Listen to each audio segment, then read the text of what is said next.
President Biden staying silent on whether the U.S. will press China over the origins of the pandemic. He walked away when a reporter asked him if he planned on asking Chinese President Xi Jinping about that when they're expected to meet virtually before the end of the year.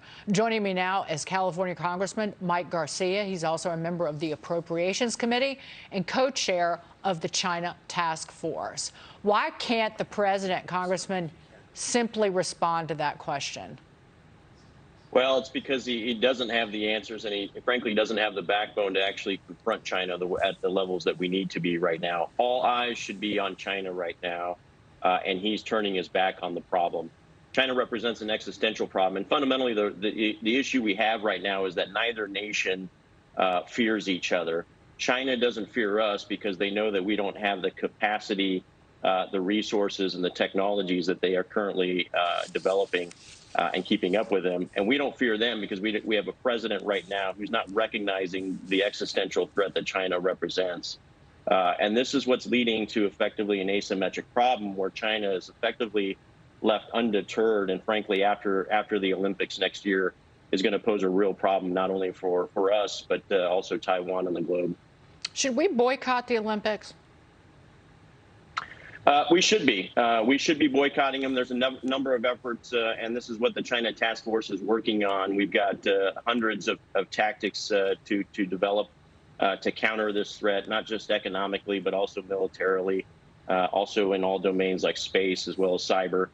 There are things that we should be doing, and I do believe we should be boycotting. And I'm not opposed to sending our athletes and letting our athletes, frankly, win on the competition field and show the pride of Old Glory flying when they receive the gold medals. But I don't believe corporations should be allowed to support the Chinese Communist government right now and feed into this regime. And that's fundamentally one of the biggest problems we have is most corporations in the United States are woefully dependent on China, not only their revenue, but their market spaces as well as their growth plans. So that is something we need to disentangle and decouple from as well as we move forward. I suppose those concentration camps where Uyghurs are held and tortured and raped are just an inconvenience to all the money in that country.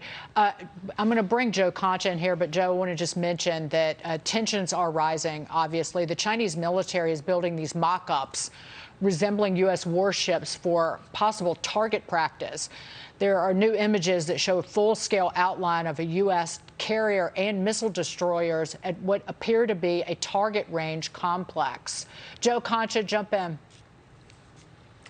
And I don't see too much reporting on this on the evening newscasts on CBS and NBC and ABC. This is obviously a very major find, a major deal, and yet we always concentrate on the sizzle and not the steak. There's the steak on your screen right there. It's one of our warships, and China's playing target practice with it, and meanwhile is also threatening Taiwan. And we're just not talking about these big issues enough because maybe they're too kludgy or maybe they're too boring to the average news consumer. But this is a big deal, along with the president walking away when asked questions on will you challenge President Xi as far as the origin of the COVID-19 virus that's killed more than 5 million people worldwide, more than 750,000 Americans. He wouldn't answer the question because he probably doesn't have a good answer because he doesn't want to confront this head on. Did this originate in a lab in Wuhan or did it not, sir? And what are you doing to prevent the next COVID-19 from being unleashed on the world? The president doesn't want to answer those questions.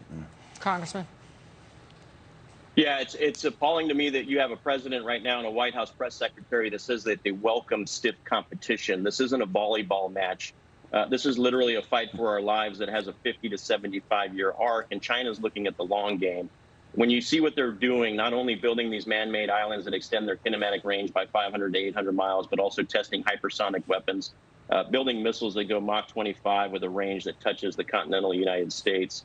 And then you look at this administration right now, we're setting ourselves up for a perfect storm where the United States is probably most vulnerable against this giant bear called China than we ever have been, or maybe any other threat outside of our borders.